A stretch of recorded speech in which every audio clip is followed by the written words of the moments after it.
ప్రభునందు ప్రియమైన దేవుని వారలారా, దేవుని యొక్క మహాకృపను బట్టి మరొకసారి మనమందరము ఈ 40 రోజుల వాక్య ధ్యాన కార్యక్రమాల్లో భాగంగా మరొక రోజుకు చేరుకున్నాం. అందును బట్టి దేవాది దేవుణ్ణి స్తుతించి గణపరుస్తూ చేరి వచ్చిన మీ అందరికీ మన దేవుడు రక్షకుడైన యేసుక్రీస్తు ప్రభుల వారి పేరిట నా హృదయపూర్వక వందనములు తెలియజేస్తున్నాను. ప్రార్థన చేసుకుని ఆయన సహాయం చేత సెలవు చేత వాక్య వివరణలోనికి ప్రవేశిద్దాం. ప్రార్థన. మహాపరిశుద్ధుడైన మా ప్రియ పరలోకపు తండ్రి, మీకే స్తోత్రములు నాయన. ఈ సాయంత్రకాల సమయంలో మేమందరము మీ బిడ్డలుగా మీ సన్నిధిలో చేరి ఉన్నాం తండ్రి. మా అందరితోనూ మీరు మాట్లాడి మా ఆత్మీయ జీవితంలో బలపరచమని వేడుకొనొచ్చు. మా ప్రభువును ప్రియరక్షకుడైన యేసుక్రీస్తు ప్రభుల వారి పేరిట ఈ విజ్ఞాపన, ప్రార్థన, కృతజ్ఞత, స్తుతి, స్తోత్రములు మీకే సమర్పించి ప్రార్థించి వేడుకొంచున్నాను తండ్రి. ఆమేన్.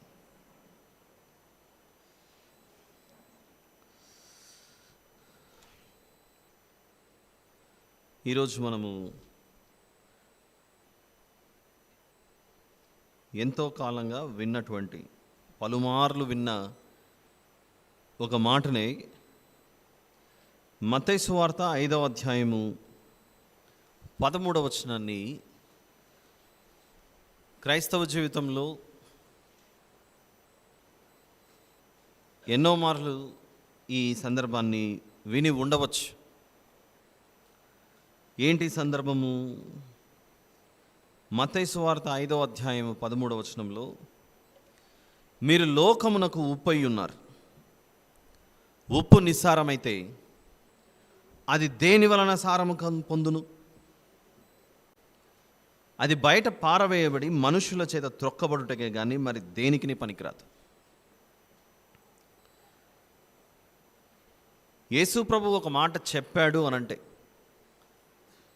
ఖచ్చితంగా అందులో నేర్చుకోవాల్సినది ఎంతో ఉంటేనే తప్ప ఆయన మాట్లాడు. మనం లోకమునకు ఉప్పై ఉన్నాము అన్న విషయం ఎన్నో సంవత్సరాలుగా మనం విని ఉండవచ్చు. కానీ ఈరోజు ఈ సందర్భాన్ని బట్టి కూడా మళ్ళీ ఏదైనా క్రొత్త విషయాలు మనం తెలుసుకునే అవకాశం ఉందేమో అని పరిశీలిస్తే, మన నిత్య జీవితంలో, దైనందిన జీవితంలో ఉప్పు లేకుండా దేనిని మనము ఉపయోగించే అవకాశమే ఉంటుంది.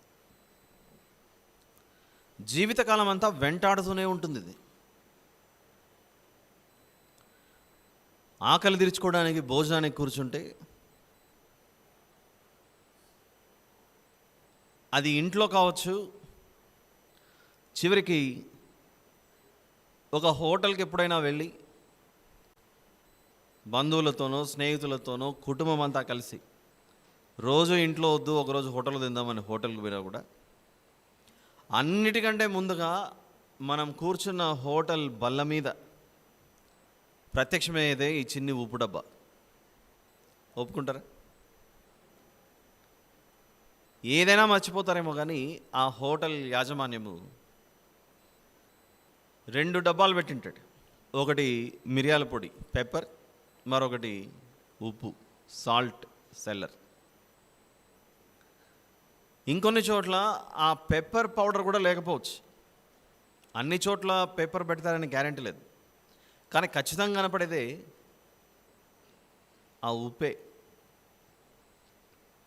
ఒక్కసారి ఊహించుకోండి, ఇంట్లో మనము భోజనాలు వంట చేసుకొని తినేటప్పుడు ప్రతిరోజు ఉప్పు తక్కువైతుంది అనుకోండి, ఇంట్లో వాతావరణం ఎలా ఉంటుంది? ఇంకా మామూలుగా ఉండదు. నీకు ఎన్నిసార్లు చెప్పినా కనీసం ఒక చిటికెడు ఉప్పు వేసే ఆలోచన రావట్లేదా ఏంటి పరిస్థితి అని. తక్కువైనా గొడవే, అది కాస్త ఎక్కువైనా కూడా యుద్ధమే. ప్రతి ఇంట్లో చోటు చేసుకునేదే. ఈ యుద్ధం నుంచి తప్పించుకోవాలంటే ఒకే ఒక మార్గం, దాంట్లో సరిపడే వేస్తే బాగుంటుంది అని ఆలోచిస్తారు. ఈ ప్రకృతిలో నుండి ఎన్నో వస్తువులు తయారు చేసుకుంటుంటాం మనం. ప్లాస్టిక్ వస్తువులు, రబ్బర్ వస్తువులు, చెక్క వస్తువులు, ఇనుప వస్తువులు, ఎన్నో వస్తువులు మనం చేసుకున్న మన దైనందిన జీవితంలో మనకు దూరం కాకుండా ఎప్పుడూ నీతోనే ఉంటాను అని మనల్ని ప్రేమగా పలకరించే ఒకే ఒక పదార్థం ఏదైనా ఉందా అంటే అది చెప్పండి, ఉప్పే. ఒకరోజు ఇంట్లో పప్పైనా లేకపోవచ్చేమో కానీ ఉప్పు లేకుండా మాత్రం మన జీవితాలు ఉండవు. ఏ కూర చేసినా ఈ చివరికి పెరుగన్నం తింటున్నా కూడా మీకు ఉప్పు అలవాటు లేకపోయినా కొంచెం పక్కన పెట్టుకోండి అని పక్కన ఉప్పు పెడతాం. అంటే ఉప్పుకున్న విలువ. ఉప్పు లేకపోతే ఏముండదు, ఏముండదు, గట్టిగా చెప్పాలి. ఉప్పు లేకపోతే ఏముండదు. మన ఆలోచన అక్కడికే పరిమితమైంది. ఉప్పును బైబిల్ ప్రకారంగా ఎన్ని రకాలుగా ఉపయోగించాడో దేవుడు అన్న విషయాన్ని ఈరోజు మనము ఈ వివరణలో నుంచి తెలుసుకుందాం. మొదటిది మీ ఫేవరెట్, మీరు అన్నట్లుగానే మొదటిది రుచి, సారం. అది లేకపోతే సారం ఉండదు, రుచి ఉండదు. ఇది మొదటిది. ఇకపోతే రెండవది, ఉప్పును ఏదైనా ఒక పదార్థాన్ని భద్రపరచడానికి కూడా ఉపయోగిస్తారు, ప్రిజర్వ్ చేయడానికి. ఇప్పుడంటే మనకు రెఫ్రిజిరేటర్లు ఇలాంటివి ఏవేవో రకరకాలైనవన్నీ వచ్చాయి. కానీ రెండవ కారణం ఉప్పును ఉపయోగించేది భద్రపరచుటకు. మొదటిదేంటి? రుచి లేదా సారం తీసుకొని వచ్చుటకు. రెండవది భద్రపరచుటకు. ఇక మూడవది, ఇవి కాకుండా ఇంకేమున్నాయబ్బా అని ఇప్పుడు మీరు ఎదురు చూస్తూ ఉండొచ్చు. మూడవదే దేవునికి బలియాగం చేయుటకు, త్యాగం చేయుటకు, ప్రతిష్ఠించుటకు, ఇంకొక మాటలో చెప్పాలంటే నైవేద్యం చేయుటకు. మూడవ కారణం ఏంటి? దేవునికి నైవేద్యం చేయుటకు. నైవేద్యం అంటే ఎలా ఇస్తారు? నిప్పు పెడతారు, ఆ నిప్పు మీద దాన్ని పోస్తూ పోతుంటారు, హోమంలాగా. ఇది మాత్రమే కాకుండా చాలా వాటిలో ఉప్పును ఉపయోగించుకుంటూ పోతుంటారు. మీరు ఏదైనా ఒక మంచి స్వీట్ ప్యాకెట్ దాన్ని కొన్నా కూడా బయట స్వీట్ స్టాల్లో బాక్స్ పెట్టి స్వీట్స్ వేసి ఇస్తారేమో కానీ ఒక బ్రాండ్కి సంబంధించిన ఒక స్వీట్ బాక్స్ కొన్నారంటే స్వీట్తో పాటు కాస్త ఏమేసి ఉంటారు, దాంట్లో కొంచెం షుగర్ వేసి కూడా, సాల్ట్ వేసి కూడా పెట్టింటారు. ఇక నాలుగవ కారణం ఎన్ని చెప్పాను ఇప్పటి వరకు? 3. మొదటిదేంటి? రుచి, సారం తీసుకొని వచ్చుటకు. 2 భద్రపరచుటకు. 3 దేవునికి అర్పణ అర్పించుటకు, నైవేద్యం చేయుటకు, ప్రతిష్ఠించుటకు. ఇక 4 నాశనం చేయుటకు. ఉప్పును దేనికి ఉపయోగిస్తారు? నాశనం చేయుటకు, డెస్ట్రాయ్. ఒకచోట ఇందాక కారణం ఏం చెప్పా? భద్రపరచుటకు అని చెప్పా. ఇప్పుడు 4వ కారణం చెప్పాను, పనికి రాకుండా నాశనం చేయుటకు దాన్ని ఉపయోగిస్తారు.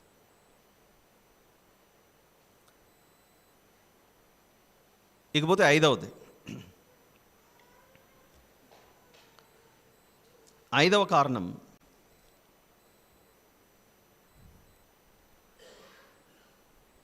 జీవింప చేయుటకు. ఎంత విచిత్రంగా ఉన్నాయి కదా. 5వ కారణం ఏంటి? జీవింప చేయుటకు. ఈ అన్ని పాత్రలు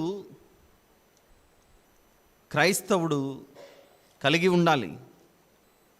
అని చెబుతున్న సందేశంలాగా మనకి మత్తయి సువార్త 5వ అధ్యాయము 13వ వచనం కనబడుతుంది. మీరు లోకమునకు ఉప్పై ఉన్నారు, మీరు ఎట్టి పరిస్థితుల్లో నిస్సారం అవ్వకూడదు. ఒకదాని తర్వాత ఒకటి జ్ఞాపకం చేసుకుంటూ వెళ్దాం ఈరోజు. మొదటి కారణం ఏం చెప్పాను? రుచి, సారం. క్రైస్తవులు లోకానికి రుచి లేదా సారం ఎలా ఇవ్వగలరు? నిస్సారమైన జీవితాలలో ఒక నూతనత్వాన్ని నింపే పనిలో క్రైస్తవులు ఉంటారు, దేవుని శిష్యులు ఉంటారు. అది ఎలా సాధ్యమవుతుంది అని అంటే, పరిశుద్ధాత్మ దేవుడు పౌలు గారి ద్వారా కొలసీ పత్రికలో 4వ అధ్యాయంలో ఒక మాట సెలవిస్తున్నాడు మనకు.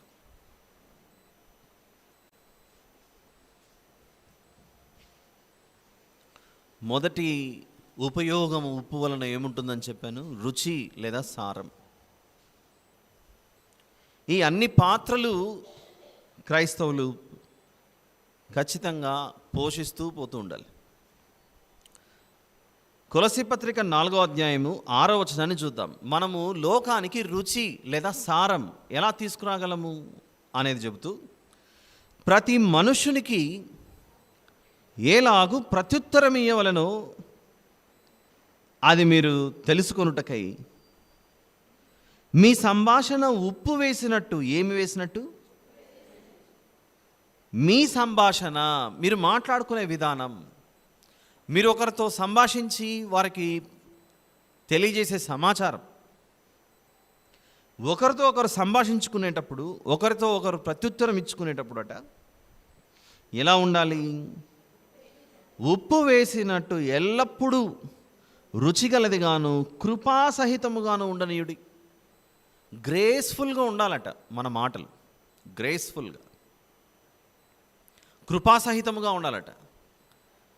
మనుషులు ఒకరితో ఒకరు సంభాషించుకునేటప్పుడు, ఒకరితో ఒకరు ప్రత్యుత్తరం ఇచ్చుకునేటప్పుడు ప్రతిసారి ఎదుటివారి మీద మనము కారాలు మిరియాలు నూరుకుంటూ, వారి మీద ఉగ్రత చూపిస్తూ, కోపం చూపిస్తూ, ఆవేశం చూపిస్తూ, వారంటే ఇలా, వీరంటే ఇలా, ఇలానే జీవితం సాగిపోకూడదు. మీ సంభాషణ కృపాసహితము, గ్రేస్ఫుల్గా ఉండాలి. మాట్లాడుతూ ఉంటే ఇంకా వినాలి అని అనిపించే విధంగా మన సంభాషణ ఉండాలట. అలా మాట్లాడినందుకే అలా ప్రజలకు ఆనాడు అపోస్తలులైన 12 మంది మరియు పౌలు గారు, వీళ్ళందరూ ఆనాడు ప్రభు యొక్క సువార్తను చేతపట్టుకొని రాజుల వద్ద నిలబడ్డారు, అధికారుల వద్ద నిలబడ్డారు, సామాన్య ప్రజల మధ్య నిలబడ్డారు, ప్రధాన యాజకుల మధ్య, శాస్త్రుల మధ్య నిలబడ్డారు. చివరికి వారు ప్రకటించిన మాటలు, ఆయా సందర్భాలలో వారు ఇచ్చినటువంటి ప్రత్యుత్తరాలే ఈరోజు భూమి అందంతటా గొప్ప సారాన్ని తీసుకొని వచ్చి ఆ అపోస్తలుల పరిచర్య ద్వారా ఈరోజు మనమంతా ఈ వాక్యం దేవుని యొక్క మహాకృప చేత వెదజల్లబడింది ఈ భూమండలం అంతా. నిస్సారమైన జీవితాలలో గొప్ప సారం కలిగింది.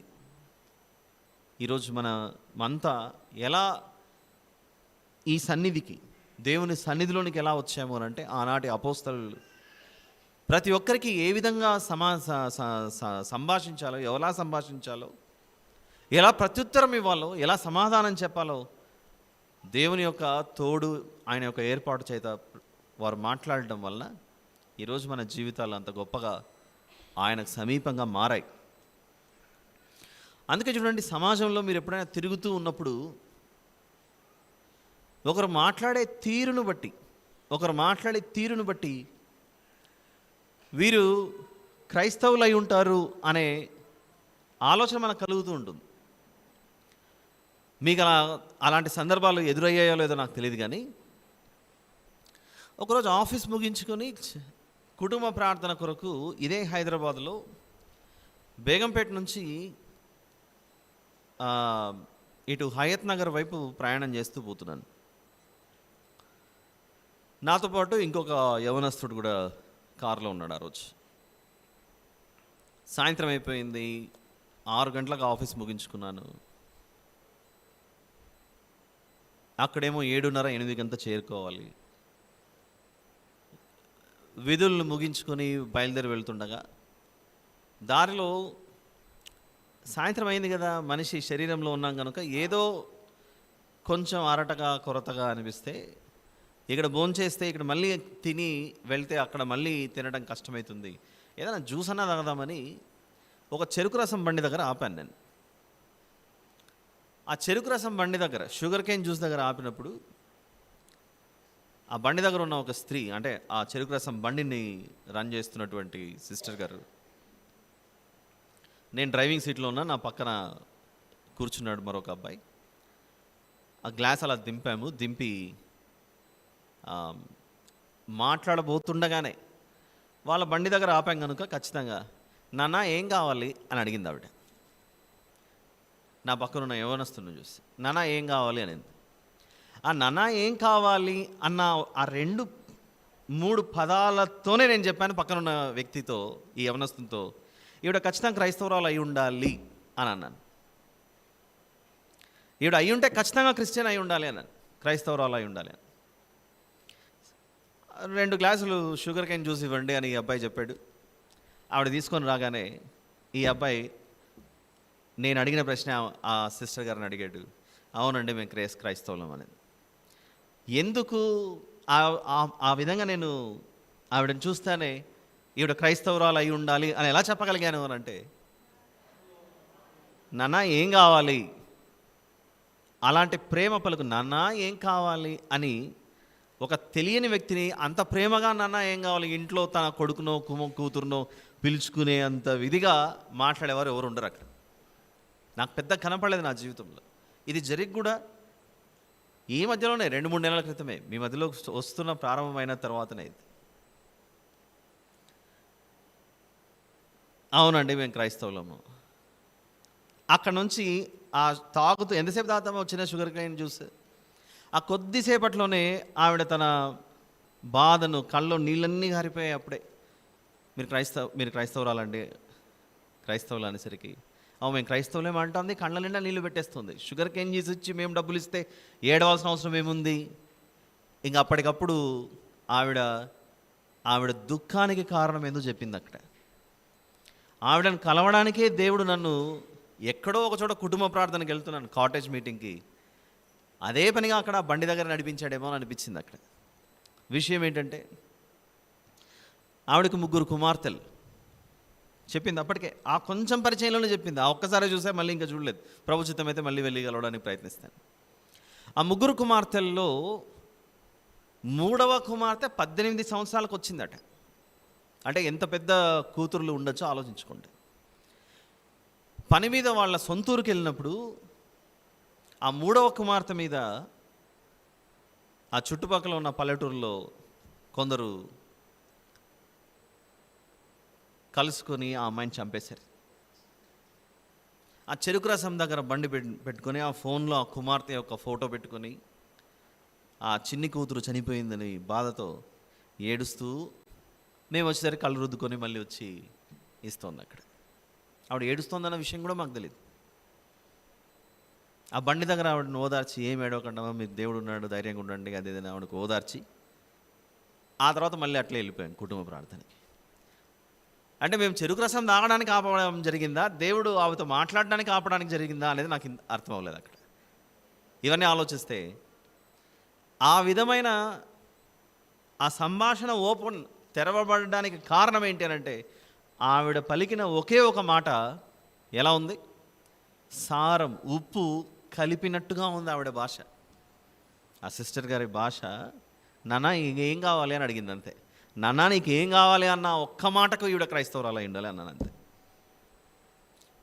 ఈ లోకంలో క్రైస్తవులు కాకుండా ఉన్నవాళ్ళు అంత ప్రేమగా మాట్లాడడం చాలా అరుదు. పరిచయం లేని వ్యక్తి ఏం బాబు ఏం కావాలి చెప్పు, కొంచెం ముందర ఆపుకోండి, ఇట్లా ఆపుకోండి అనేటువంటి మాటలు వస్తాయి అక్కడ. ఖచ్చితంగా ఎగ్జాక్ట్గా బండి ఎదురుగా మేము ఆపాము అక్కడ. ఇంకా కొన్ని సందర్భాల్లో మన క్రియలు, మనం చేసే పనులు, మనం నడుచుకునే విధానం సువార్త చెప్పడానికి ద్వారం తెరవబడుతుంది. ఉదాహరణకు మీ అందరికి తెలుసు, ఒకప్పుడు మేము ఇక్కడే చాలా దగ్గరలో సంతోష్ నగర్లో ఉండేవాళ్ళం, ఐఎస్ సదన్ దగ్గర. పెద్దవాళ్ళకి, ఇక్కడ చాలా రోజుల నుంచి ఉన్న వాళ్ళకి తెలిసే విషయం. ఇక్కడ నుండి అటు రంగారెడ్డి, హకీంపేట్ వైపు వెళ్ళిపోయాం. అప్పుడు అక్కడ ఇంకా ఇల్లు నిర్మాణంలో ఉన్నప్పుడు నా తమ్ముడు ఒక హోటల్లో కూర్చొని, ఇంకా ఇల్లు నిర్మాణం ఉంది, ఇంకా పూర్తి అవ్వలేదు, ఒక హోటల్లో కూర్చొని వాడు టిఫిన్ చేస్తున్నాడు. ఇంక ఖచ్చితంగా టిఫిన్ చేసే ముందు, తినే ముందు మనకేం అలవాటు ఉంటుంది? ప్రార్థన చేసుకోవడం. అలా హోటల్లో కూర్చొని బ్రేక్ఫాస్ట్ పెట్టినప్పుడు ప్రేయర్ చేసుకుంటుంటే ఆ హోటల్ యజమాని, ఈ హకీంపేటలో ప్రేయర్ చేసుకొని తినేటోడు ఓడుంటాడబ్బా అనుకుంటూ వచ్చాడట. ఎందుకంటే అతను చాలా రోజుల నుంచి అక్కడ ఉన్నాడు. ఎవరుంటారబ్బా అని వచ్చి పెట్టాడు, బ్రేక్ఫాస్ట్ పెట్టాడు, అయ్యింది. బాబు ఎవరు నాయనా నువ్వు, ఏంటి అది ఇది అని మాట్లాడితే, పలానా ఇక్కడ మాది ఇల్లు నిర్మాణంలో ఉంది, జరుగుతోంది, ఇక్కడ బైబిల్ స్కూల్ లాగా అవన్నీ చేస్తున్నాం అది ఇది అని అంటే, అవునా అది ఇది అని వివరాలు కనుక్కొని, అతనికి 2 కుమారులు ఉంటే ఆ 2 కుమారులను తీసుకొచ్చి మన దగ్గర బైబిల్ నేర్చుకోవడానికి, తర్వాత చదువులు కూడా చదువుకోవడానికి ఇంచుమించు 2 నుంచి 3 ఏళ్ళు ఆ పిల్లల్ని మా దగ్గర పెట్టేసాడు. ద్వారం ఎలా తెరవబడిందని అంటే, భోజనం చేసే ముందు ప్రార్థన చేసుకున్నాడు కనుక. ప్రేయర్ చేసుకోకుండా అట్లే తినేసింటే పరిస్థితి ఏమైతే? ఇలాంటి సందర్భాలు ఎన్నో. మా ఆఫీస్లో కూడా నేను మధ్యాహ్నం భోజనం చేసేటప్పుడు ఆ బాక్స్ తెరుచుకొని మా కొలీగ్స్తో, మాతో పాటు పనిచేస్తున్న కొలీగ్స్తో భోజనం చేస్తున్నప్పుడు వాళ్ళిద్దరూ నాతో పాటు ఉన్న మిగిలిన 2 డబ్బాలు తెరిచారు, తింటున్నారు. అట్లే నేను ప్రార్థన చేస్తున్నాను. ఇతను నా ముందర ఉన్న మరో వెరీ సీనియర్ ఆఫీసర్, ఈ శాంసన్ని నేను కొన్ని ఏండ్ల నుంచి చూస్తున్నానండి, కరెక్ట్గా భోజనం చేసేటప్పుడే చూస్తున్నాను చాలాసార్లు, ప్రేయర్ చేసుకోకుండా తినడు అని నా గురించి పక్కన ఆయనతో చెప్తున్నాడు. ఆ ఒక్క మాట నాకు డోర్ ఓపెన్ అయింది. దేని కొరకు? సువార్త చెప్పడానికి. కొద్దిసేపు భోజనం ఆపి చెప్పాను వాళ్ళకి. నాకంటే పెద్దోడు కాబట్టి, వయసులో పెద్దోడు, తర్వాత అధికారంలో కూడా పెద్దోడు. అలాగా సార్, నేనెవరు చెప్పండి? దేవుడు మనకిక్కడ రాత్రి అయిందనుకోండి, అమెరికాలో పగలవుతుంది. అమెరికాలో రాత్రి అయిందనుకోండి, మనకిక్కడ పగలవుతుంది. అంటే అమెరికాలో కూడా పక్షులు ఉన్నాయి, జంతువులు ఉన్నాయి, సముద్రాల్లో తిరిగే జీవరాశులు ఉన్నాయి. తర్వాత ఇండియాలో కూడా ఉన్నాయి, పక్షులు ఇవన్నీ ఉన్నాయి. ఈ ప్రపంచంలో జీవరాశులు అనేవి కేవలం పక్షులు ఇవే ఉంటాయా? నేలను ప్రాకే పురుగులు ఉంటాయి, పగటి వేళ ఎగిరే పక్షులు ఉంటాయి, రాత్రి వేళ ఎగిరే పక్షులు ఉంటాయి. అన్నిటికీ పలానా చోట భోజనం ఉందని చెప్పి దేవుడు పంపిస్తున్నప్పుడు ఎన్ని ప్రాణులు ఉంటాయి కొంచెం చెప్పగలరా అన్న? ఈ విశ్వంలో జీవించే ప్రాణులు ఎంతమంది ఉంటాయి, ఎన్ని ఉంటాయో చెప్పగలరా అంటే అది ఇంపాసిబుల్, చెప్పలేం. ఇన్ని ప్రాణులు, మనుషులే కాకుండా ఇన్ని ప్రాణులు ఉంటే, అంతమందిలో నాకు 3 పూట్లతో పాటుగా అవసరం అనుకుంటే మళ్ళీ మధ్యాహ్నం, ఆ సాయంత్రం, పగల్లో మళ్ళీ 10:30-11 టైంలో ఒక ఫ్రూటో ఏదో ఒకటి, 3 సార్లు కాదు, 4 సార్లు కాదు, 5 సార్లు, ఎన్నిసార్లు కావాల్సి అన్నిసార్లు మన కడుపు ఆకలి అన్నప్పుడంతా ఆయన తెచ్చి మనకు వడ్డిస్తున్నాడు ఏదో ఒక రూపం వల్ల. అంతకుముందుగానే ఆయన నా టేబుల్ మీద ఒక డైరీ ఉంటే ఖాళీది, నాకు ఆ డైరీ కావాలని నువ్వు ఇస్తావా శాంసన్ అని అడిగాడు నన్ను. తీసుకోండి సార్ మీకన్నా అని ఆ డైరీ ఇచ్చా. నేను మీకు డైరీ ఇచ్చాను కదా, మీరు నాకు ఏం చెప్పారు అన్న. థ్యాంక్స్ చెప్పాను అన్నట్టు. మరి నేను డైరీ ఇస్తేనే మీరు థ్యాంక్స్ అని చెబితే, పుట్టినప్పటి నుంచి ఇంతవరకు ఇన్నిసార్లు ఆగకుండా భోజనం పెడుతున్నా ఆ దేవునికి నేను థ్యాంక్స్ చెప్పకపోతే ఎట్లా? ఒకసారి ఆలోచించండి అని చెప్పేసి వదిలేశాడు అంతే. మాట్లాడింది ఒక మనిషి, నా నుంచి సందేశం వెళ్ళింది మాత్రం ఎంతమందికి అక్కడ? ఇంకో వ్యక్తి కూడా కూర్చున్నాడు, ఇద్దరికి వెళ్ళింది మెసేజ్. రేపొద్దున యేసు ప్రభు గురించి మాకు తెలియదు అని వీళ్ళు ప్రభు రాకడ సమయంలో మాకు తెలియదండి, ఎవరు చెప్పలేదండి యేసు ప్రభు గురించి అన్నాడు అనుకోండి, దేవుడు రికార్డ్ చేసిన వీడియోలాగా మా మధ్య జరిగిన సంభాషణ ఓపెన్ చేసి చూపిస్తాడు. ఇది జరిగింది నీకు ఎందుకు తెలియదు అని అంటావు. అలా మనం ఏం చేస్తున్నామనంటే, ఇలాంటివి మీకు కూడా జరిగి ఉండొచ్చు. ఏదో నేను గొప్పలు చెప్తున్నాను ఈరోజు ఈయన గురించి మెచ్చుకోవడానికి చెప్తున్నాను అనుకోకండి. మీకు కూడా మైక్ ఇస్తే మీరు కూడా ఇలాంటివి ఎన్నో చెప్పగలరు, జరిగిన అనుభవాలు. ఎందుకు వచ్చింది ఈ మాటలన్నీ మనకు? కొలస్సీ పత్రిక 4:6 ప్రతి మనుష్యునికి ఏలాగు ప్రత్యుత్తరం ఇవ్వవలనో అది మీరు తెలుసుకొనుటకై మీ సంభాషణ ఉప్పు వేసినట్టు ఎల్లప్పుడూ రుచిగలదిగాను కృపాసహితముగాను ఉండనీయుడి. ఎల్లప్పుడూ, ఒక్కసారి రెండుసార్లు కాదు, ఒక్కసారి రెండుసార్లు కూడా కాదు. ఒక చిన్న టీ తాగుతున్నారనుకోండి, కొందరికి టీలు తాగేటప్పుడు కానీ, కనీసం ఒక గ్లాసు నీళ్లు తాగేటప్పుడు కానీ, ఇది ఎండాకాలం వచ్చింది మజ్జిగ తాగేటప్పుడు కానీ, అలాంటప్పుడు కూడా ప్రార్థన చేసుకునే అలవాటు ఉండదు. ఆ భోజనానికి అయితే చేసుకుంటామండి, వీటెందుకు ప్రార్థన చేసుకోవడం? గుర్తుండదు ఇవన్నీ దేవుడే ఇస్తున్నాడు అన్న విషయం. అన్నిటి విషయంలో, ప్రతి విషయమునందును దేవుడు మనల్ని ఏం చేయమన్నాడు? పక్కనే ఉంటుంది. తెస్సలోనికీయులకు రాసిన మొదటి పత్రిక, కొలసి పత్రిక ఏమని చూడండి, ఒక్క పేజ్ అలా తిప్పండి, మనం ఎక్కువ కష్టపడాల్సిన అవసరం కూడా లేదు. ఒక పేజ్ అలా తిప్పగానే 5వ అధ్యాయం కనబడుతుంది. తెస్సలోనికీయులకు రాసిన మొదటి పత్రిక 5వ అధ్యాయం 16వ వచనం. ప్రతి విషయమునందును కృతజ్ఞతాస్తుతులు చెల్లించుడి.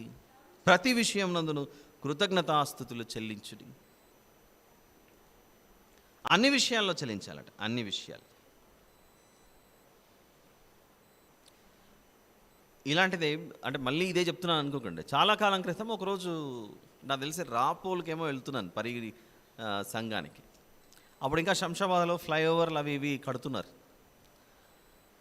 మీరు ఆ ఫ్లైఓవర్ దాటుకొని వెళ్తే కొంచెం దిగేటప్పుడు అక్కడ పుల్లారెడ్డి స్వీట్స్ ఉంటుంది. అక్కడ ఒక బ్రేక్ఫాస్ట్ సెంటర్ ఉండేది, అన్నమయ్య టిఫిన్ సెంటర్ అని. అంత పొద్దున్నే ఇంట్లో వాళ్ళని లేపి బ్రేక్ఫాస్ట్ చేయమంటే ఎట్లా, ఆడ ఆగేవాడు.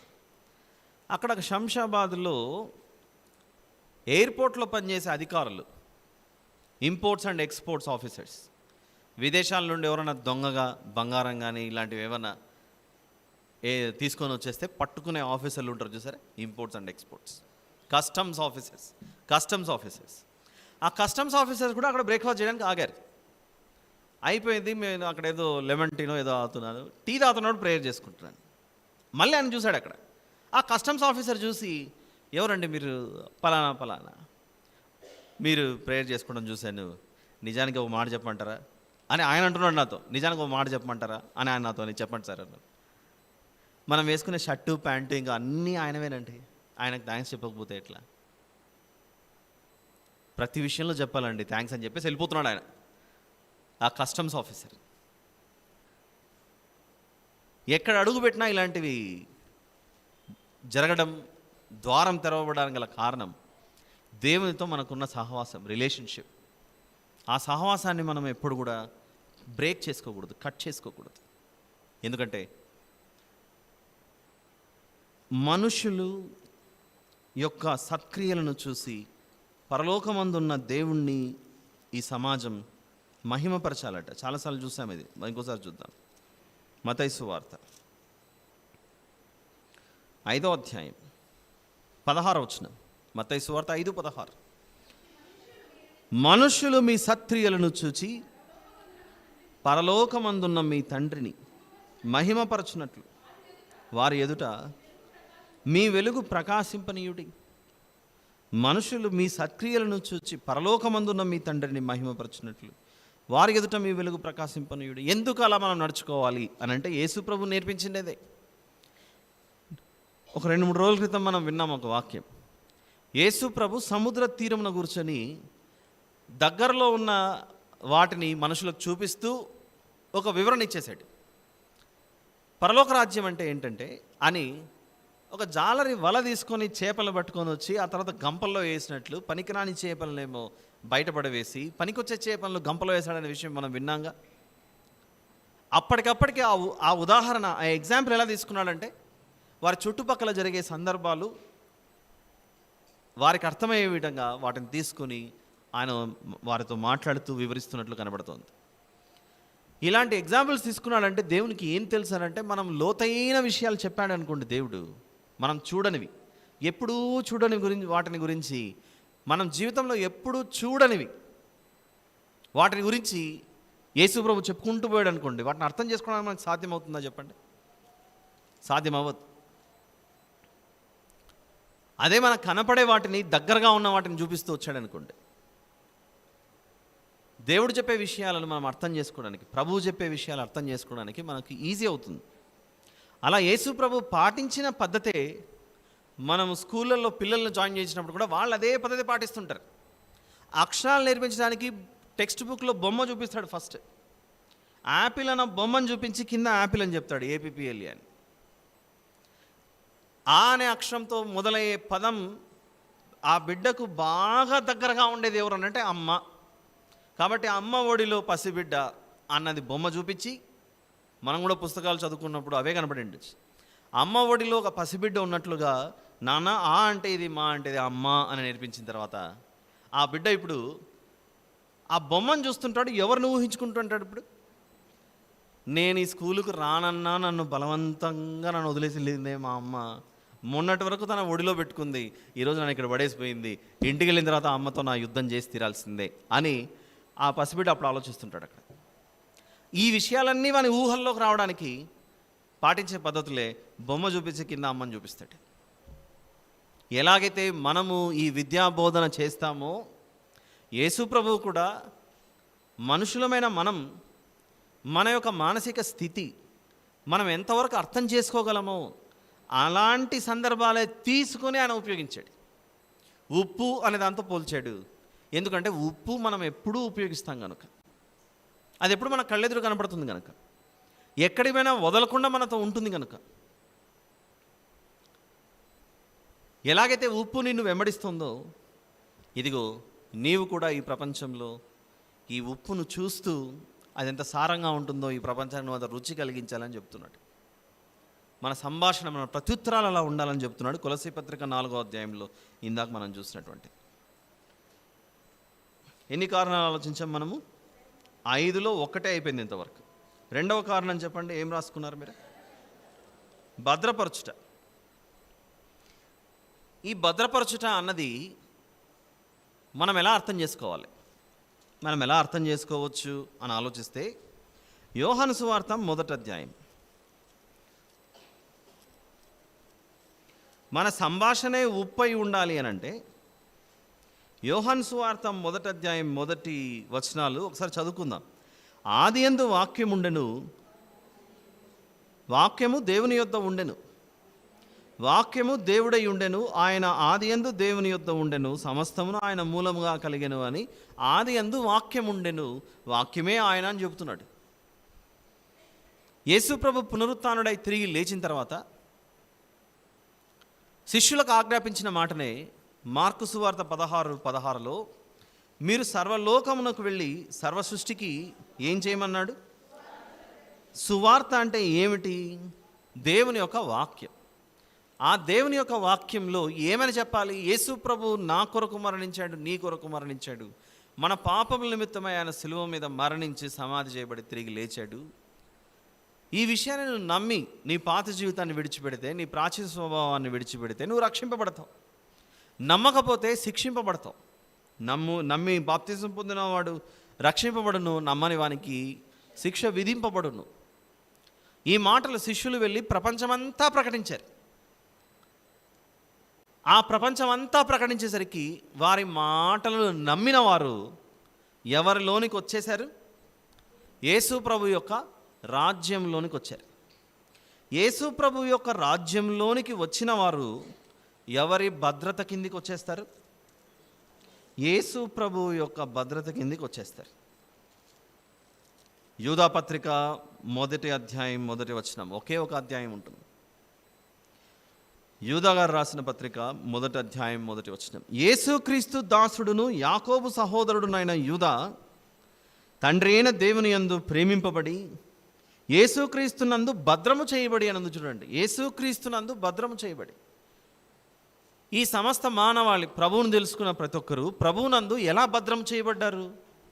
ఈ శిష్యులు వెళ్ళి ఇదిగో ఈ రక్షణ సువార్తను మీరు అంగీకరించండి అని దేవుని వాక్యాన్ని తీసుకువెళ్ళి ప్రభువునందు ఈ లోకాన్ని వారు ఏం చేశారంటే భద్రం చేశారు. దీనితో పాటుగా సొదొమ గొమొర్రాల మీద దేవుడు వినాశనాన్ని తీసుకొని వచ్చేటప్పుడు అబ్రహాం గారితో ఈ విషయాన్ని పంచుకుంటాడు. ఈ విషయాన్ని పంచుకున్నప్పుడు అబ్రహాం గారు కోరిన కోరికే మనందరికీ తెలుసు. అక్కడ తన సోదరుని కుమారుడైన లోతు గారు ఉన్నారని తెలిసి నాయన ఆ సొదొమ గొమొరాలలో 50 మంది ఉంటే నువ్వు దాన్ని కాపాడతావా నశింపజేయకుండా అని అడుగుతాడు దేవుణ్ణి. అప్పుడు దేవుని సమాధానం ఏంటి? లేదు 50 మంది ఉన్నా కూడా నేను దాన్ని చంపేస్తానన్నాడా, కాపాడతానని చెప్పాడా? కాపాడతాను అని అన్నాడు. లేదు 50 కాకపోయినా ఒక 45 ఉంటే ఓకేనా, 40 ఉంటే ఓకేనా? దేవునితో ఎన్నిసార్లు ఆ రిక్వెస్ట్ పెడతాడు చెప్పండి? 30కి వస్తాడు, 20కి వస్తాడు, చివరికి 10 మందికి కూడా దిగేస్తాడు. ఇంకా చాలా ఆపంటాడు. అంటే సొదొమ గొమొర్రాలన్న పట్టణాలు ఇప్పటికీ నిలిచి ఉండాలి అని మనం అనుకుంటే అందులో ఎవరుండి తీరాలి? నీతిమంతులు ఉండాలి.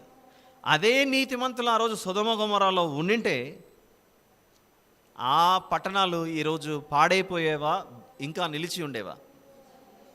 నిలిచే ఉండేవి. మీరు లోకమునకు ఉప్పై ఉన్నారు అన్న ఆ మాటలో ఆ ఉప్పై ఉన్న దేవుని బిడ్డలు ఆనాడు సొదొమ గొమొర్రాలో ఎక్కువ మంది ఉండింటే ఆ పట్టణం ఏమై ఉండేది? ఈ రోజుకి భద్రము చేయబడి నిలువబడి ఉండేది. ఆలోచించండి ఒకసారి.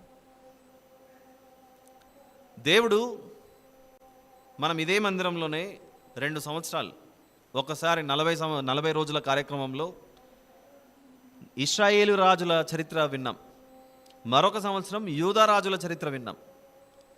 అలా 2 సంవత్సరాలు 40 రోజులు ఒకసారి ఇశ్రాయేలీయుల రాజుల చరిత్ర, మరొకసారి యూదా రాజుల చరిత్ర విన్నాం. ఈ 2 చరిత్రలు మనం విన్నప్పుడు ఇశ్రాయేలీయులు అష్షూరు చెరలోకి వెళ్ళిపోయారు, యూదా జనాంగమేమో బబులోను చెరలోకి వెళ్ళిపోయారు. ఎందుకు దేవుడు ఆ దేశంలో వారిని ఉంచకుండా తరిమేశాడు? మీరు నాకు వద్దని ఎందుకు పంపించేశాడు? ఆలోచించండి ఒకసారి. ఆ దేశంలో ఎవరు తక్కువయ్యారు? నీతిమంతులు తక్కువయ్యారు. దేవుని వెంబడించేవారు తక్కువయ్యారు. దేవుని ఆజ్ఞలు గైకొనేవారు చాలా తక్కువైపోయారు. ఆయన ప్రతిదినము పెందలక్కడనే ప్రవక్తలను పంపినా కూడా వారు చెప్పిన మాటలను వారు అంగీకరించలేదు, మాకు వద్దు అన్నారు. అదే ఆ దేశంలో ఆ రోజు ఇశ్రాయేలు దేశం కావచ్చు, యూదా దేశం కావచ్చు, ఈ 2 ప్రాంతాలలో మీరు లోకమునకు ఉప్పై ఉన్నారు అన్న మాట ప్రకారంగా ఆ రోజు ఆ దేశాలలో నీతిమంతులు ఉండింటే వారు చెరలోకి వెళ్ళిపోయేవారా? అష్షూరు చెరలోకి వెళ్ళిపోయేవారా? బబులోను చెరలోకి వెళ్ళిపోయేవారా? లేరు, వాళ్ళు అక్కడే ఉండేవారు. అంటే ఒక పట్టణం కాపాడబడాలన్నా, ఒక దేశం కాపాడబడాలన్నా, భద్రంగా ఉండాలి అన్నా అందులో ఎవరుండాలి? దేవుని బిడ్డలు ఉండాలి. ఆ దేవుని బిడ్డలు నీతిమంతులుగా జీవిస్తేనే ఆ పట్టణం నిలవబడుతుంది, ఆ దేశము నిలవబడుతుంది అనే సందేశం మనకు అర్థమవుతుంది. అందుకే ఉప్పు వలన కలిగే ప్రయోజనం ఏంటి అని మనం ఆలోచిస్తే మనం రెండవది తీసుకున్నాము, భద్రం చేయబడి ఉంటుంది, ప్రిజర్వ్ చేయబడి ఉంటుంది. ప్రిజర్వ్ చేయబడి ఉండగా ప్రిజర్వ్ చేస్తుంది, అది భద్రం చేస్తుంది మరొక పదార్థాన్ని. ఇలా చెబితే అర్థం కాదేమో, మళ్ళీ మనకు అర్థమయ్యే ప్రాథమికమైన విషయాన్ని ఉపయోగిస్తాను. ఇప్పుడు మనం మార్చి నెలలో ఉన్నాం. బహుశా కొందరు ప్రారంభించే ఉండవచ్చు పచ్చి మామిడికాయలు ఎక్కడ దొరుకుతాయని. ఈ పచ్చి మామిడికాయలు తెచ్చుకొని ఏం చేయాలి? ఉప్పు కారం వేసుకొని తినడానిక? ఎన్ని తినగలం? ఉప్పు కారం వేసుకొని కొన్ని తినగలం, పప్పులు వేసుకొని కొన్ని తినగలం. ఇక సమ్మర్ వేసవి కాలం వచ్చిందంటే మనకు ఖచ్చితంగా గుర్తొచ్చేదే ఈ సంవత్సరానికి అవసరమైనంతా ఏం చేసుకోవాలి? సిద్ధపరచుకోవాలి, భద్రపరచుకోవాలి. మీరు కొన్ని వేలు పెట్టి, లక్షలు పెట్టో లేకపోతే అలాంటిది ఏదైనా అన్నీ తీసుకొని వచ్చి మీరు చేసిన పచ్చడిలో ఉప్పు వేయకుండా పెట్టండి, పరిస్థితి బాగుంటుందా? పాడైపోతుంది, చెడిపోతుంది. ఉప్పు ఈ పదార్థాలను ఎలాగైతే భద్రంగా ఉంచుతుందో లోకానికి క్రైస్తవులు అలా అయి ఉన్నారు. ఈ లోకం దేవుని దృష్టిలో ఇది బ్రతకాలి అని అంటే ఖచ్చితంగా క్రైస్తవులు ఉండి తీరాల్సిందే. ఆ నీతిమంతుల సంఖ్య పెరిగి తీరాల్సిందే. మూడవది, థర్డ్ రీజన్ ఏంటమ్మా? దేవునికి బలియాగం అవ్వటం, నైవేద్యం అవ్వటం, ఆయనకు ప్రతిష్ఠులుగా మారటానికి ఇది ఎలా సాధ్యమవుతుందో ఒకసారి మనం చూస్తే లేవియాకాండము 2వ అధ్యాయం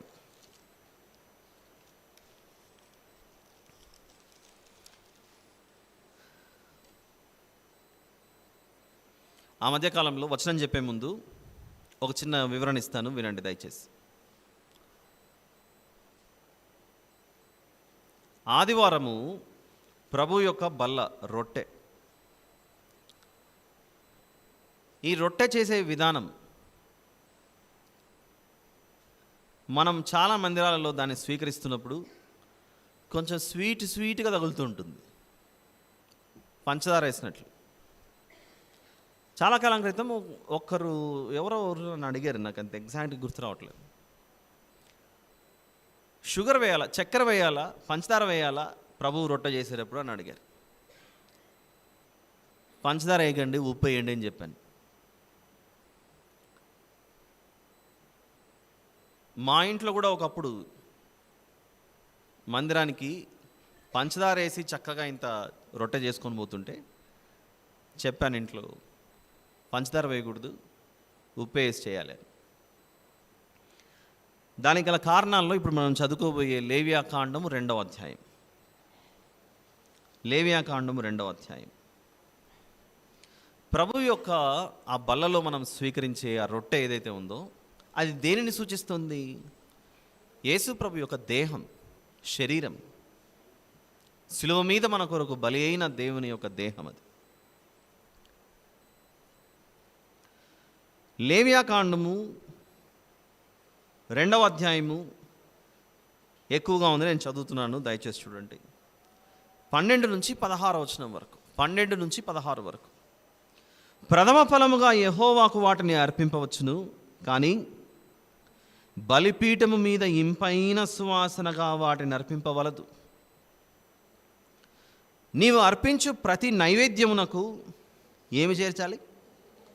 నీవు అర్పించు ప్రతి నైవేద్యమునకు ఉప్పు చేర్చవలెను. నీ దేవుని నిబంధన యొక్క ఉప్పు నీ నైవేద్యము మీద ఉండవలెను. నీ అర్పణములన్నిటితోనూ, నువ్వు ఏ అర్పణ అర్పించినా సరే, నీ అర్పణములన్నిటితోనూ ఉప్పు అర్పింపవలెను. నీవు యెహోవాకు ప్రథమ ఫలముల నైవేద్యమును చేయునప్పుడు సారమైన భూమిలో పుట్టిన పచ్చని వెన్నులలోని ఊచబియ్యమును వేయించి విసిరి, ఎంత జాగ్రత్తలు తీసుకోవాలి చూడండి ప్రభు యొక్క దీనిని సిద్ధపరిచేటప్పుడు. నీవు యెహోవాకు ప్రథమ ఫలముల నైవేద్యమును చేయునప్పుడు సారమైన భూమిలో పుట్టిన, మంచి సారమైన, బలంగా ఏ పంట అయితే పండిందో అలాంటి పంటలో నుండి పుట్టిన పచ్చని వెన్నులలోని ఊచ బియ్యమును వేయించి, ఏ బియ్యం అంటే అది కూడా తీసుకోకుండా బాగా గొప్పగా ఉన్నది. దేవుడు హేబేలు యొక్క అర్పణ అంగీకరించారు, హేబేలు గారి అర్పణ, కయీను అర్పణ అంగీకరించేది. కారణం, ఏదో పనికిరాన్ని తీసుకొని ఇచ్చేద్దాంలే దేవునికి అన్నట్లు ఇచ్చాడు కయీను. హేబేలు గారు శ్రేష్టమైన వాటిని తీసుకొని వచ్చి అర్పించాడు. నీవు యెహోవాకు ప్రథమ ఫలముల నైవేద్యమును చేయునప్పుడు సారమైన భూమిలో మనమేమి ఇప్పుడు పండించుకొని రావట్లేదు కదా, పిండి కొంటాం కదా అనుకుంటే, ఒక దుకాణానికి వెళ్ళి, కిరాణా కొట్టో సూపర్ మార్కెట్కి వెళ్ళి మనం పిండి అది కొనేటప్పుడు వాటి మీద కూడా ఈ క్వాలిటీ అయితే 40 రూపాయలు సార్ అంటాడు, ఇంకొక క్వాలిటీ అయితే 60 అంటాడు, ఇంకొక క్వాలిటీ అయితే 70 అంటాడు. ఏముందిలే తక్కువ క్వాలిటీ తీసుకొని పోదాంలే అని అనుకోకుండా ప్రభు యొక్క రొట్టె చేయడానికి, ప్రభు యొక్క సమర్పణకు దేవుడు సారమైన వాటి అంటే నీ శ్రేష్టమైనది, అప్పుడు నీకు శ్రేష్టమైనది ఇవ్వడానికి నేను సిద్ధంగా ఉన్నాను అన్నట్లు కనబడుతుంది ఇక్కడ. కానీ దీని వివరణ ఇంకా కొంచెం చూద్దాం, ఇంకా చదువుకుంటూనే ఉన్నాం. Wait and watch. నీవు యెహోవాకు ప్రథమ ఫలముల నైవేద్యమును చేయునప్పుడు సారమైన భూమిలో పుట్టిన పచ్చని వెన్నులలోని ఊచబియ్యమును వేయించి విసిరి నీ ప్రథమ ఫలముల నైవేద్యముగా అర్పింపవలెను. అది నైవేద్య రూపమైనది. నీవు దాని మీద నూనె పోసి దానిపైన సాంబ్రాణి వేయవలెను. సాంబ్రాణి వేస్తే సువాసన ఉంటుందా, లేకపోతే పనికిరానిది ఉంటుందా? చక్కటి సువాసన ఉంటుంది, పరిమళ వాసనగా ఉంటుంది అది. అందుకే యేసు ప్రభు జన్మించినప్పుడు బంగారు బోళము సాంబ్రాణిని తీసుకొని ఇచ్చారు. అందులో జ్ఞాపకార్థమైన భాగమును అనగా విసిరిన ధాన్యంలో కొంతయు నూనెలో కొంతయు దాని సాంబ్రాణి అంతయు యాజకుడు దహింపవలను, అది యెహోవాకు హోమము. అది దహింపవలను, అది యెహోవాకు హోమము.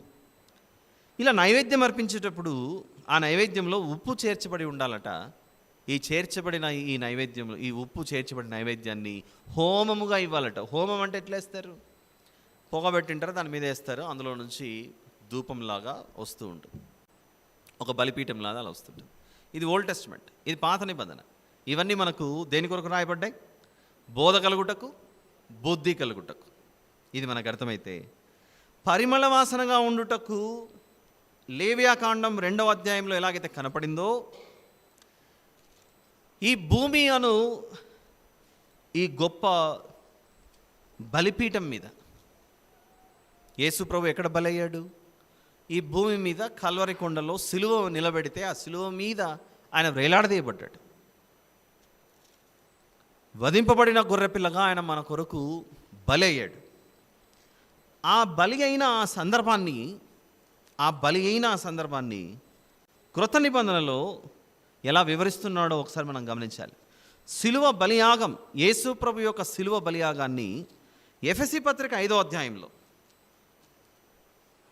2వ వచనాన్ని చూద్దాం. ఇందాక లేవియాకాండము 2వ అధ్యాయం చూసాం. మన నైవేద్యం ఎలా ఉండాలట?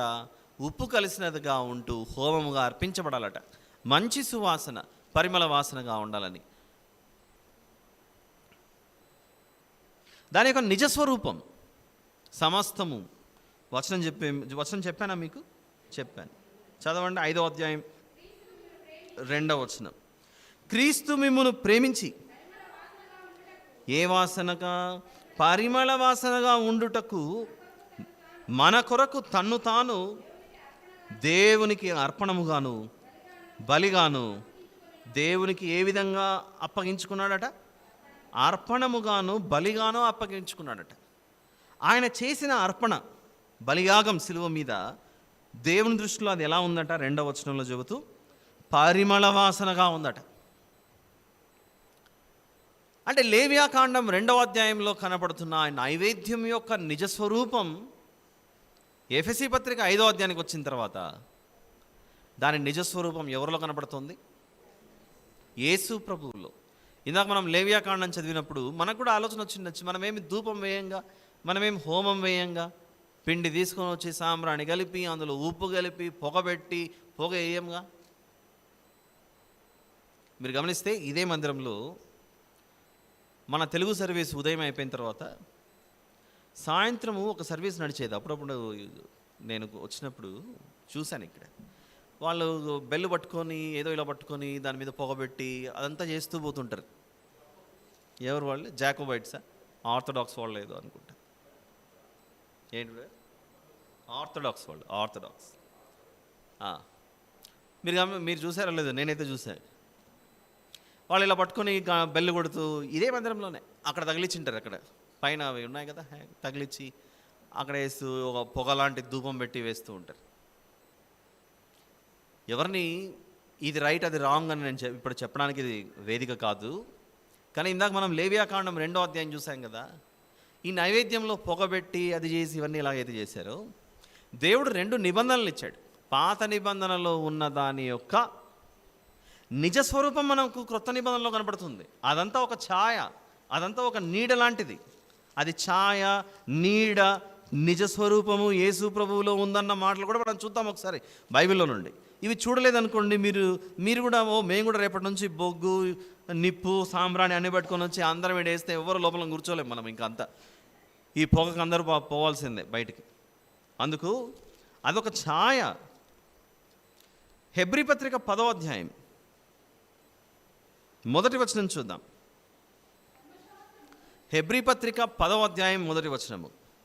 లేవియాకాండం ఇందాక మనం చదువుకున్నది ఏంటి? అది ధర్మశాస్త్రం.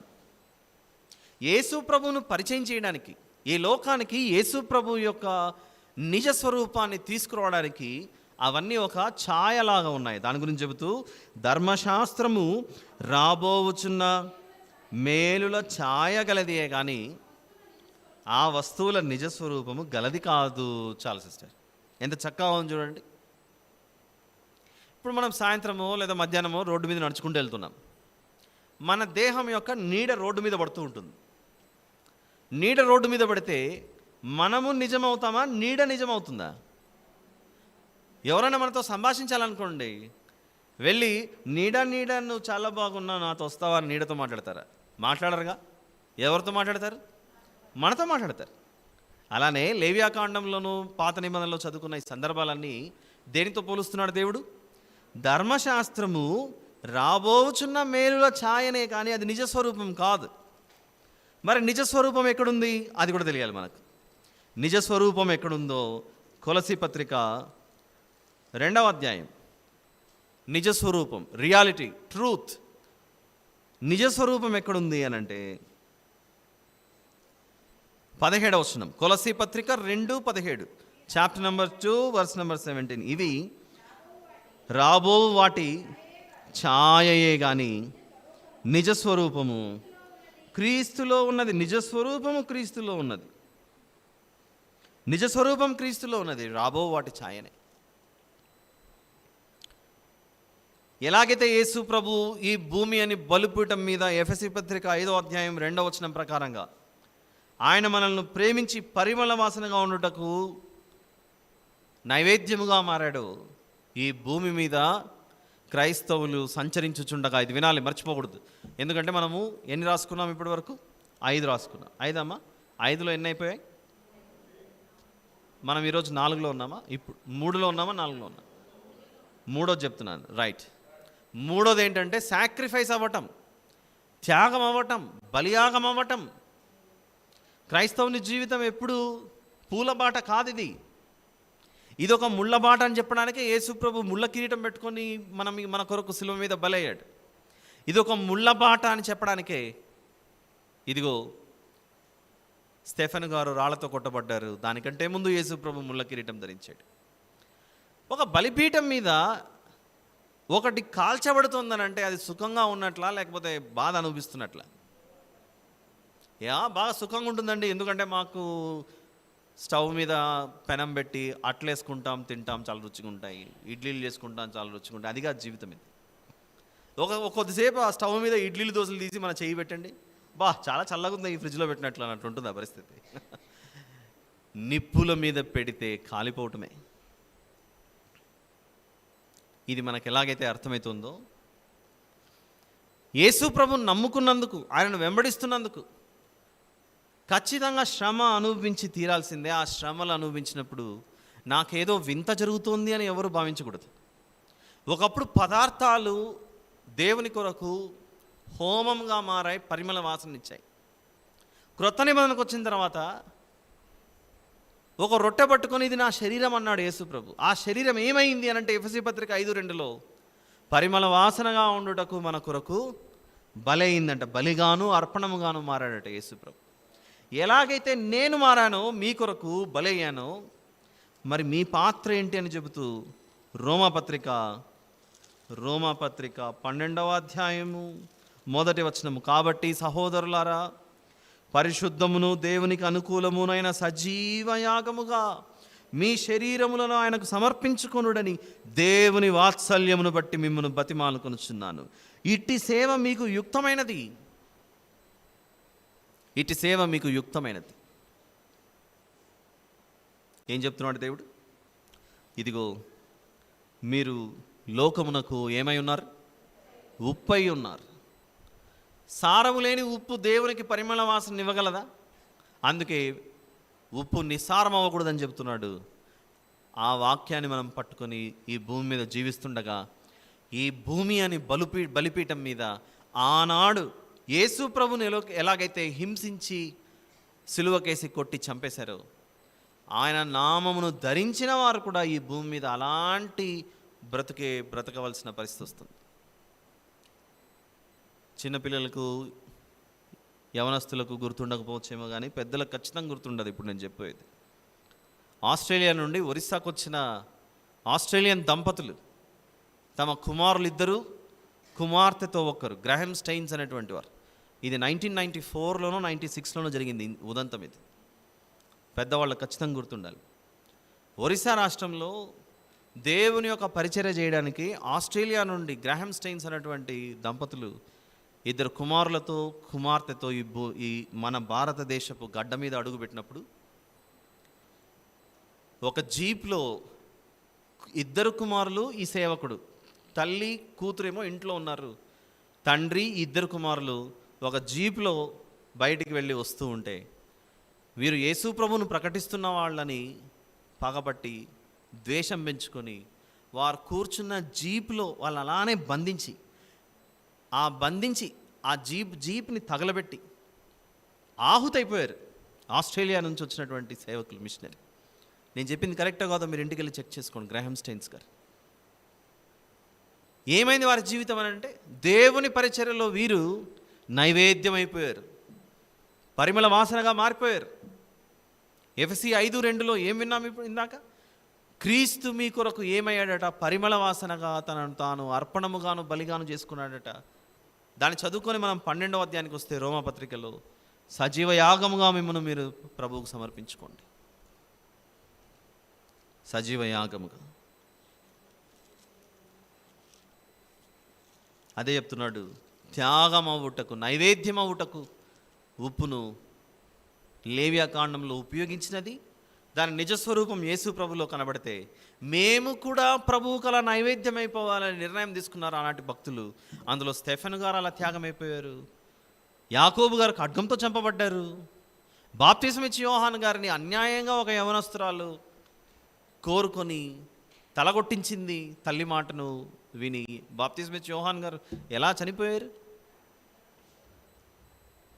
ఒక బర్త్డే రోజు నాట్యం ఆడి నీకేం కావాలో కోరుకోమ్మా అని అంటే, ఏం అడగమంటావు మమ్మీ అని అడిగితే అమ్మ సలహా ఇచ్చింది, అక్కడ బాప్తిసం ఇచ్చి యోహాను గారి తలను నాకు ప్లేట్లో పెట్టుకొని తీసుకురమ్మని అడిగింది.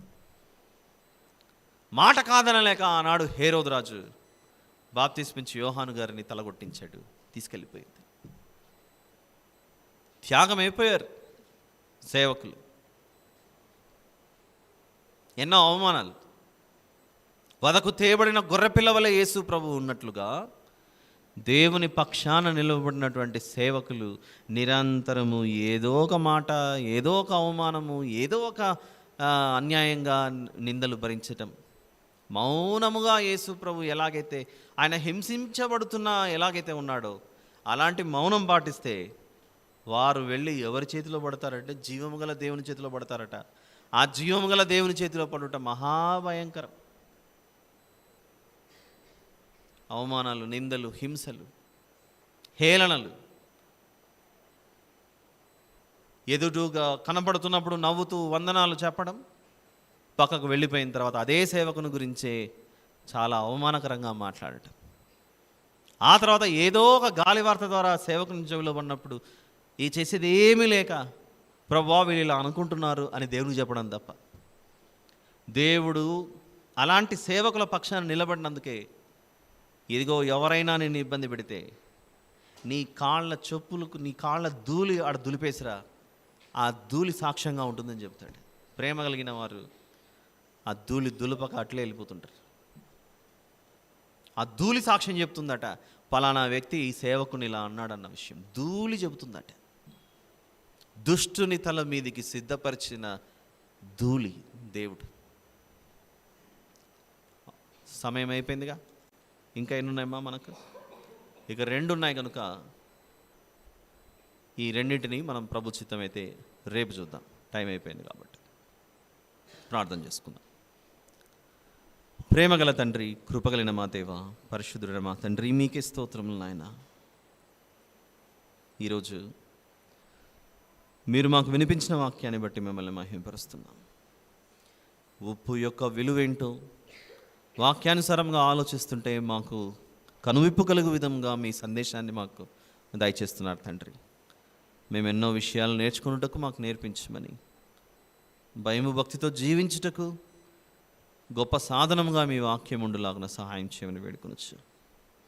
మీకే మహిమ, ఘనత, ప్రభావములు చెల్లిస్తూ మిమ్మల్ని హెచ్చిస్తూ మమ్మల్ని తగ్గించుకుంటూ ఈ కృతజ్ఞతాస్తుతి ప్రార్థన మా ప్రభువును ప్రియరక్షకుడైన యేసు ప్రభు వారి పేరిట అడిగి వేడుకొని సమర్పిస్తున్నాను తండ్రి. ఆమేన్. ప్రకటన